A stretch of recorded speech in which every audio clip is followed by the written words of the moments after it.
Next, it is truly a great honor for me, a pleasure as well, to introduce to you our very own Lieutenant Dan. Dan Forrest is the first Republican lieutenant governor to be elected in North Carolina in over 20 years, and only the second Republican lieutenant governor since 1897. That was about 2 years before Tommy Tucker was born. Dan is a registered architect. He and his wife Alice reside in Raleigh with their 4 absolutely beautiful children, ages 8 to 20. After receiving 2 degrees from the University of North Carolina at Charlotte, good old UNCC, Dan became a leader in the business community, having served as office president and senior partner of the state's largest architectural firm, Little Diversified Architectural Consulting. As lieutenant governor, Dan serves as president of the North Carolina Senate and serves as a voting member of the State Board of Education, the State Board of Community Colleges, the State Economic Development Board. He is chairman of the Learning Commission, a member of the North Carolina Advisory Commission on Military Affairs, and a newly appointed chair of the Energy Policy Council. In his spare time, Dan, where does he have spare time? He travels every time I turn around, no matter where I am in the state. There's Dan. But he enjoys anything as a consequence, and includes spending time with his wife, his beautiful wife, and his great children. My friend, Lieutenant Governor of the State of North Carolina, Mr. Dan Forrest.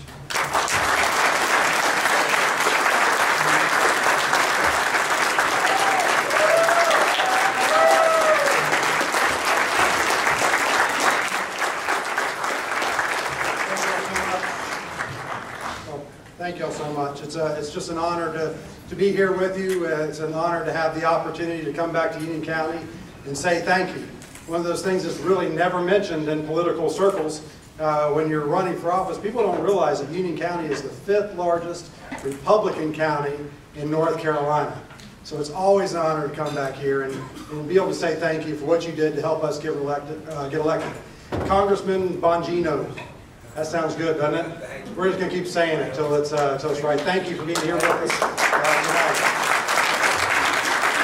Congressman Pittenger, it's an honor to be here with you as well. It's an honor to serve with a great group of people in Raleigh. As President of the Senate, I get to serve with Senator Tommy Tucker every day. Senator Tucker, it's an honor to be able to be a partner of yours in Raleigh. Representative Horn, Representative Arp, Representative Brody, thank you. These men are men of courage. They're bold men. They're doing the very things that they said they were going to do when you elected them to go to Raleigh. And that's extremely refreshing in this day and age. And there's just some great things going on in Raleigh. So I'm just honored to be a part of that. And thank you for allowing me to serve you in Raleigh in that way. I could probably say, like everybody in this room, that I love Ronald Reagan. I miss Ronald Reagan. We all look for another Ronald Reagan. But I always love the opportunities to represent his legacy at a Reagan-Lincoln Day dinner. And there's no greater hero that I've ever had in America than this man, Ronald Reagan. And I wish we could call him our president today, but we will pray that God will provide that next man, that we will someday have that same kind of hope and put our faith in. And what I loved about Ronald Reagan was that for Ronald Reagan, it was always morning in America. No matter how tough things got, no matter what was going on in the world. Remember, things weren't all that great when he took over either. Our taxes were through the roof. The war, the Iron Curtain was still in place. We were fighting the Soviet Union. The Iran hostage crisis was going on. All kinds of things that we could be hopeless about.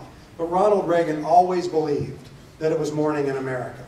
And so this thing called America, this experiment called America, he didn't believe in American exceptionalism because of its great power, because of its great might. He knew that was true, but he knew where it came from. He knew it came from God. That American exceptionalism was established in our Declaration of Independence. when we said that all men are created equal and endowed by their Creator God with certain inalienable rights, that among these are life, liberty, and pursuit of happiness. These things are not given to us by government, like has already been said tonight, and they're not taken away from us by government. They're established by God, and that is what is first and foremost important to American exceptionalism. He believed that. He also told us that freedom is never more than one generation away from extinction. We didn't pass it on to our children in the bloodstream, and so every generation had to fight to pass it on to the next. And I know he would agree with me when saying that if you're on welfare in America, you can't be free. If you're on food stamps in America, you can't be free. If you rely on the government in America for your health care, you can't be free. If you rely on the government to help you pay your mortgage in America, you can't be free. True freedom is when we have the opportunity to take the fruits of our labors, to seek the opportunity that we want, whether that's the American dream or any other dream, and make it a reality in our lives. That's what America is about. That's what Ronald Reagan would believe. And so it's an honor to be here with you tonight to be able to honor him in that way. This presentation that I'm going to do is a little bit different than anything I've done in the past, because I believe that that it's time for us as Republicans to change the tune a little bit. You know, we've been fighting a lot of things, a lot going on that we had to fix. And we've been fixing it here in North Carolina. These representatives have been doing a great job. I'll tell you about some of the things in a minute. But as Lieutenant Governor, there's two positions really in the state of North Carolina that get to travel across the state, get to look at it holistically from all different angles and say, how do we meet the challenges that we face in our great state? That's the Governor and Lieutenant Governor. So I have the great honor of being able to do that. And as an architect, I've done that for 23 years. You look at challenges, big challenges, you try to solve them for your clients, you try to come at that in a creative way, creative problem solvers, visionaries, planners, consensus builders. That's what we need more of in America. That's what we need more of in North Carolina, and that's what we need more of in our party. This presentation is really about vision, and it's about innovation. It's about what's going to make North Carolina great going forward. That's really what we need to be focused on. We can't be the party of no. We're going to continue to fight. We're always going to fight for the things that are right. We're always going to fight for conservative principles. We've been doing that, and we're going to continue doing that. But it's time to set a vision and craft an envisioned future for North Carolina. Say, what if North Carolina could be the most innovative state in the country? What if North Carolina could be the most innovative place in the world? And that is all couched in principle. I think it was mentioned by the congressman earlier today. You stand on principle no matter what. First and foremost is a return to God. We can throw all the things out, all the great ideas out that we want to throw out there, but if we don't have a foundation built upon God, knowing that God established this nation, that God is the one who makes things happen in this country, if they're good, they come from Him. If we don't establish our country on that foundation, nothing good will happen in America. So we have to keep that in the forefront of our minds. But all these other principles, whether it's valuing life, valuing family, valuing freedom, valuing marriage, protecting our borders, restoring personal responsibility, and on down the list. Everything I talk about today is going to be couched in these kind of things, but I'm not going to talk about them. So just remember that that's really what this is about. We'll do those things first and foremost, but this is about smaller, more efficient, more effective government, getting government out of the way, but making sure that government sets the platform, sets the foundation, and builds the infrastructure so that businesses, so that individuals can do the things that lead to their freedom here in America and here in North Carolina. So we'll start with trends. First, what we have to do is we have to know what the trends are in the world. We have to know what's happening around the world. We can't just look inward to North Carolina and say, how do we fix our problems, or what's going good in North Carolina. We can't look back to the past, to the textile industry, or the furniture industry, or any of our other manufacturing. We have to look to the issues that are going on in the world and say, how do we build an infrastructure based on those things? But I'll start with this. Ronald Reagan said that to many of us, computers, silicon chips, data processing, cybernetics, and all other innovations of the dawning high technology age are as mystifying as the workings of the combustion engine must have been when the first Model T rattled down Main Street, USA. But surely as America's pioneer spirit made us the industrial giant of the 20th century, the same pioneer spirit today is opening up another vast front of opportunity, the frontier of high technology. That was back in 1983. How true his words were. How many things have we seen change in this world since 1983, when technology was just in the brink of breaking through the forefront in America? Before laptop computers existed, before smartphones and before tablets, Ronald Reagan was predicting the future, saying these are the things that are going to change America. So we have to know the what ifs. Did you know that the top 10 in-demand jobs in 2010 did not exist in 2004? We're training our kids, we're training our young people today for jobs that don't even exist right now. This is going to be changing. The amount of information that grows every 2 years doubles every 2 years. Did you know that by 2020, 50 billion devices will be connected to the internet? 50 billion devices. That's why Cisco branded the Internet of Things, which now they call the Internet of Everything. Because by 2020, everything will be connected. Everything in this country and everything in the world will be connected in some form. So we need to know these things. We need to know that these things are changing our world every single day. But we have to build those things on a solid foundation. So it's important to remember what we're doing in Raleigh and what we're doing in Washington, D.C. to set that platform for change. You know, that a lot of people don't know this, but our government, our General Assembly and our governor have cut the budget in North Carolina, cut your taxes rather, by $3 billion over the last 3 years. Did you know that? They cut the sales tax, they cut your personal income tax, they cut the corporate income tax, and they eliminated the death tax. All that while balancing the budget under our balanced budget amendment here in North Carolina. Ronald Reagan said, "We cannot win the race to the future shackled to a system that can't even, I can't even see what that says. Pass a federal budget." Thank you. We cannot win that race held back by horse and buggy programs that waste tax dollars and squander human potential. We cannot win that race if we're swamped in a sea of red ink. That was 1986. It was mentioned earlier, talking about the debt that we have today that's 100% of our GDP. When Ronald Reagan was president, he was talking about how swamped we were in red ink when our debt was only 50% of GDP. Our debt was $2.5 trillion and our GDP was $5 trillion. And now we're at $17 trillion in debt and $17 trillion in GDP. So Ronald Reagan knew the vision of the future. He knew what was important. So what's been happening here in North Carolina? Just quickly. Tax reform, the most aggressive tax reform in the United States of America, cutting corporate and personal income taxes, I mentioned, eliminating the death tax. Regulatory reform is continuing to go on, right-sizing unemployment, a $2.7 billion debt that we had here in North Carolina that we owed the federal government, and a lot of other things have been happening to build the foundation for this future. And education, something I'm passionate about, sitting on the State Board of Education, chairing the E-Learning Commission and the Digital Technology Commission for the State Board. There's a lot of things we need to do in education. There's a lot of change that needs to happen. Soon we're going to be I believe, we will be the very first state in the United States of America, the very first to have every single classroom connected to high-speed broadband. We will be charting the course. We will be the first state to have one-to-one devices in our students' hands so that we can bridge the great gap, the great divide that exists in our country. And we need to make sure that we're the #1 state for teachers as well. We're just beginning. We're just beginning that process, but a lot of work underway to make sure that we do that. Reagan said the greatest leader is not necessarily the one who does the greatest things. He is the one that gets the people to do the greatest things. That's what our teachers do. Our teachers have this ability to pull out the greatest things in our students, and we need to make sure that we return that ability to our teachers. Get these mandates off their backs, get all this testing off their backs so they can do what they love to do, what they were trained to do, teach and raise their kids.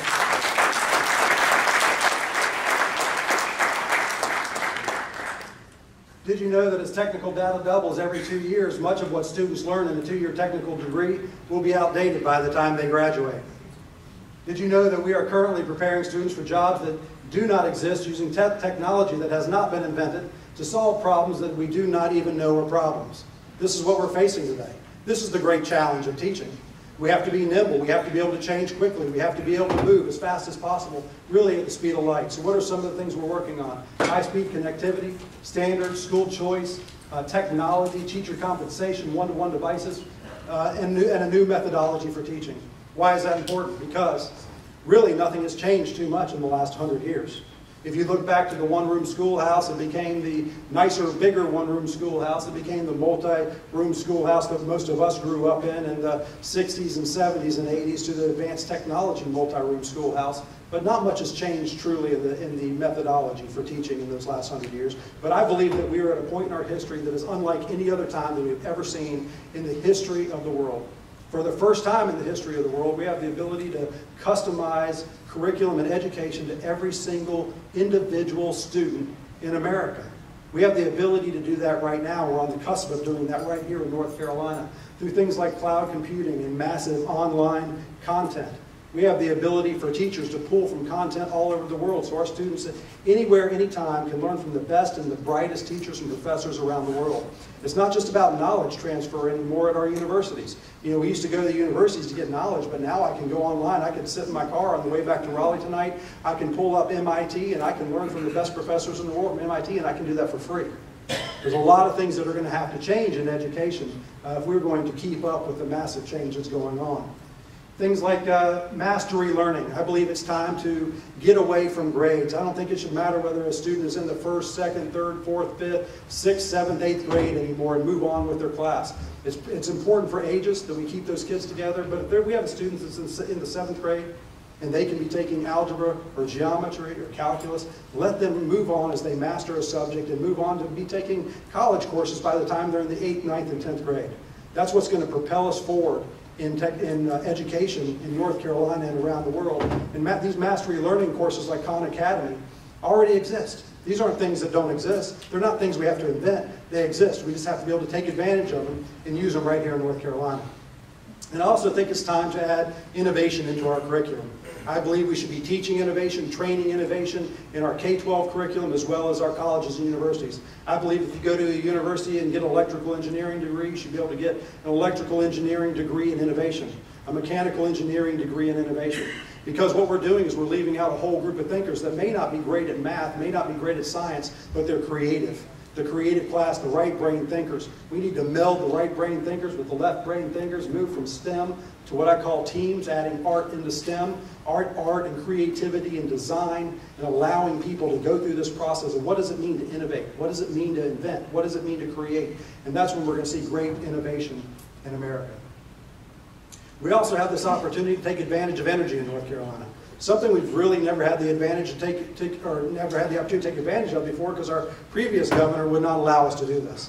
But we're moving forward with some really good things. As chair of the Energy Policy Council, we're going to be putting together a long-term strategy and plan that the General Assembly can take and use for many years into the future, that the governor can use for many years into the future. We've never had a long-term strategic plan or policy plan for energy in North Carolina. Why is that important? Well, just happen to believe that free enterprise can do a better job of producing the things that people need than government can. The Department of Energy has a multi-billion-dollar budget in excess of $10 billion. You can imagine how much it is now. It hasn't produced a quart of oil or a lump of coal or anything else in energy. Ronald Reagan knew this back in 1980. It wasn't the government that was going to do these things. It was private enterprise that was going to do these things. It's private enterprise that has to do exploration. Did you know that the International Energy Agency predicts that the U.S. will become the world's largest oil producer by 2020, overtaking Saudi Arabia? Some say now it'll be 2015. Some say we're already in that position right now. And so we're in the position to become energy independent in America, and we're in a position to become energy independent in North Carolina. Well, why is that important? Because by 2050, or perhaps before, our energy output is going to have to double to meet our needs. It's going to have to double. Why is that important? Because we need abundant, reliable, low-cost, secure energy to go about our daily lives. Imagine, just walk through your day for a minute. Just walk through your day. How many times a day do you use energy? All day long. Your alarm clock waking you up, the heater that heats your house, washing your clothes, making your coffee, your electric toothbrush, your cell phone. There's nothing we do during the day that doesn't use energy. This is incredibly important. So the way that we produce our energy, the way that we save and become efficient in our energy is extremely important to us moving forward. What does that mean for jobs? Well, just a couple months ago, I met with a company from India that is moving to North Carolina. They're setting up shop in North Carolina. I asked them, why do you want to come to North Carolina? This was before they made their decision. They said, well, we're a spinning plant, a yarn spinning plant, and you have cotton, you have your natural resources in North Carolina, cotton, you have people, you have the old mills that we can take over and take advantage of. But you know what they said the number one reason was? Because you have low-cost, reliable energy in North Carolina. In India, that's not the case. They can turn off your power anytime they want to. It's not reliable, and it's extremely expensive. So we're seeing this thing come full circle, where old-style yarn spinning manufacturing is coming back to America the same way that it left, because of low-cost energy. And so we need to make sure that we keep that Energy innovations, we need to keep investing in energy innovations. There's no reason we shouldn't invest in things like wind and solar and all the other kinds of efficiency types of energy and sustainable energy, but it's not there yet. It can't produce our energy needs right now. It's not even on the radar for baseload energy in America. And we need to make sure that we protect baseload. If you take today, I'm just going to give you this one example. You can't read this because the text cut off. But if you take the entire Smoky Mountain Range, filled it with windmills, the most efficient, most powerful windmills that exist on the market today, as efficiently as you can. You pack those windmills in as tight as you can get them. It equals the power of one nuclear power plant. Just one. So when we talk about baseload energy, we have to do other things. And what are we doing in North Carolina? Well, because our previous governor didn't do it, we're way behind. But we have shale gas here in North Carolina. You've heard of fracking? We have natural gas under our ground in North Carolina. There's a good vein there. We have natural gas off our coast, and we're going to begin the process of exploring, doing seismic testing now to see what we have, doing the exploration so that we can extract that gas, use it right here in North Carolina, produce it right here in North Carolina, become energy independent right here in North Carolina. And another thing that most people don't know, that tons and tons of studies have been done. Over 1 million wells, fracking wells, have been drilled in the United States. Studies by the EPA, the Groundwater Protection Council, and many other independent agencies found no evidence of groundwater contamination. And so it's a safe process, and it's one that we're going to take advantage of here in North Carolina to become energy independent. And so I don't really care which form we use. I don't care if it's oil or natural gas or wind or solar or nuclear or coal. It doesn't necessarily make a difference to me whether you drive a Suburban or a hybrid car, electric car, solar power car, wind power car. I don't care. That's for the free market to decide. That's for you to decide. The purpose of what we're doing is for the government to get out of the way, to build the regulatory environment that's necessary to protect our environment and allow energy to grow in our state. And I'll end on economy. Obviously, we have a challenge today, don't we? We have a challenge giving everybody that wants a job a job. And what if everybody in North Carolina that wanted a job had one? What would that look like in our state? Well, we have to make sure, again, that we build the proper foundation. I mentioned the foundation of taxation and regulatory environment, and that's already being handled here. Government's view of the economy can be summed up in a few short phrases. If it moves, tax it. If it keeps moving, regulate it. And if it stops moving, subsidize it. Well, Reagan knew that that was the case back in the 80s, and it's still the case today. In fact, it's far worse than it's ever been. So we need to provide an environment in North Carolina that builds our economy and grows our economy. And how do we do that? Well, one way we do that is we have to create jobs much faster than we've ever created them before. And so this is about disruptive change, rather. And looking at disruptive change and whoever's first in disruptive change around the world is first in growing jobs through that disruptive change. Start with this, salt shaker. Everybody here, there's probably salt shakers on the tables here. Salt is free to us. It wasn't many years ago that wars were fought. Countries were conquered because of salt was a life sustainer. And then this commodity all of a sudden appeared on every table. People stopped fighting wars because of that.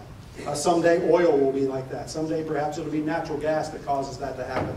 We can look at the commodities around the world and see how these things are changing. You probably all remember a time when this commodity coffee was free.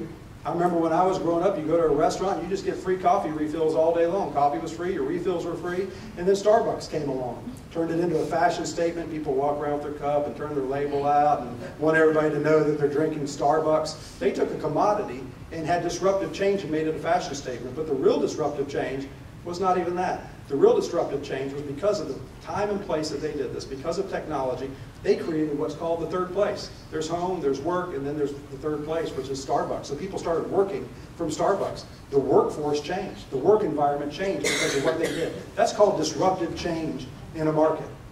Apple's done this. Many of you have these devices in your hands today. And you can probably name all the devices that you see there on the screen. You couldn't do that with an IBM computer. You couldn't do that with a Dell computer. You couldn't tell me what those devices are called. You couldn't tell me the name of an iPad, an iPhone, an iPod, all these things prior to Apple coming along, because they took design and they made these products cool. And they created disruptive change in the market through design. But the real disruptive change is what they did to the music industry. You don't see record stores anymore, do you? You don't see cassette tapes anymore, do you? You don't see the players, the record players, the cassette players. They took all that and put it all online. It's all digital. You can go buy a record for 99 cents. You get them for free. That's because of disruptive change. So whoever's in front of disruptive change in the market is the leader in what's going on around the world. And so what do you have now? You have this little device called the iPhone, again, which about 250 million people have. And this thing does everything for you now. You used to have a GPS in your car, you just need your phone now. You used to carry a camera around with you, you don't need a camera because you have your phone. How many people take pictures with their phone? The film industry changed. It goes out of business because of something like this. You can track the weather. You can see weather maps in real time. You can check your heartbeat through an EKG. You can do sonograms with this device. You can chat with people on the phone, video. You can watch TV. And it's still a phone too. You can do all these things. That's disruptive change in the market. That's amazing. But what's even more amazing is the iPhone wasn't even introduced until June 29, 2007. Less than 7 years ago, this device that's really changed the world, and not just the iPhone, but all smartphones and smart devices. So it's amazing to think about technology and how technology's changed and what's been happening.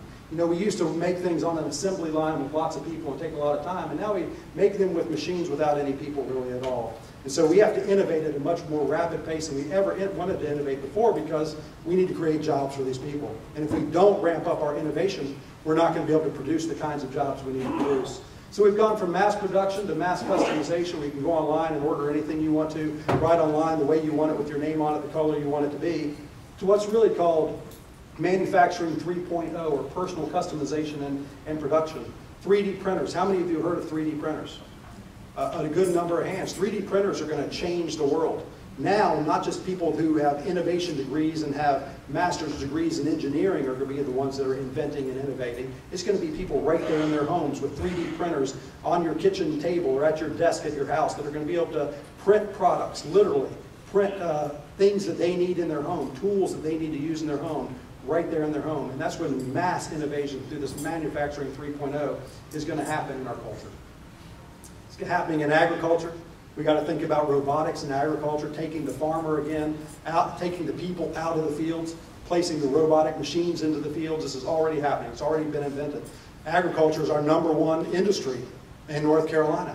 $80 billion in North Carolina. Are we paying attention to these things? Are we thinking about these things? Are we thinking about what's going to happen when we take the farmer out of the field and put him behind a computer? It's already going on. What's going to happen when high-rise farming takes place around the world? What is that going to mean to us?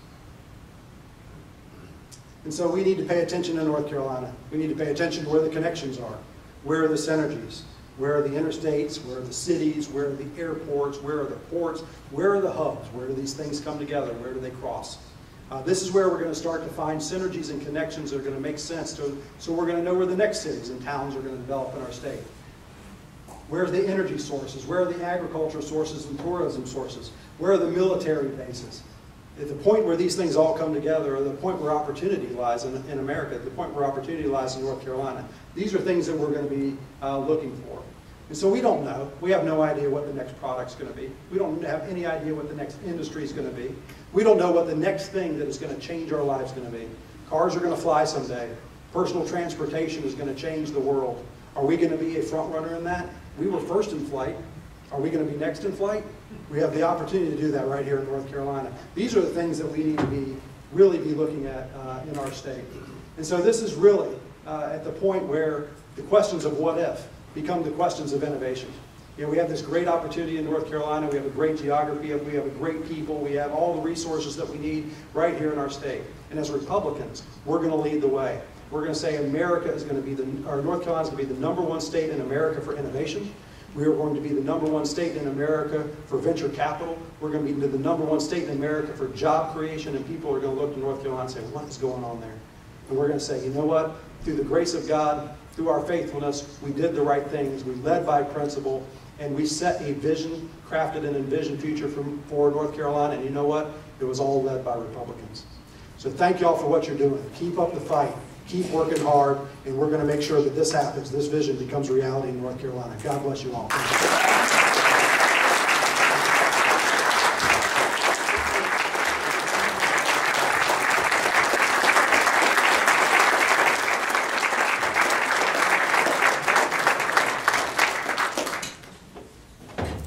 Lieutenant Governor, thank you very much. Inspiring. You got my heart pounding, I can tell you, especially on education and innovation education part. So we are incredibly proud to have you as our Lieutenant Governor. We're even more so proud to have you here tonight. For what you stand for what you are doing, and we know for what you will be doing as you lead our state forward. We would like to take this opportunity to present you with one of Andy Thomas's most famous prints, The Grand Old Gang. And we want you to have this from Union County GOP. And thank you very much. Thank you very much. Thank you for having me in my office. Thank you very much.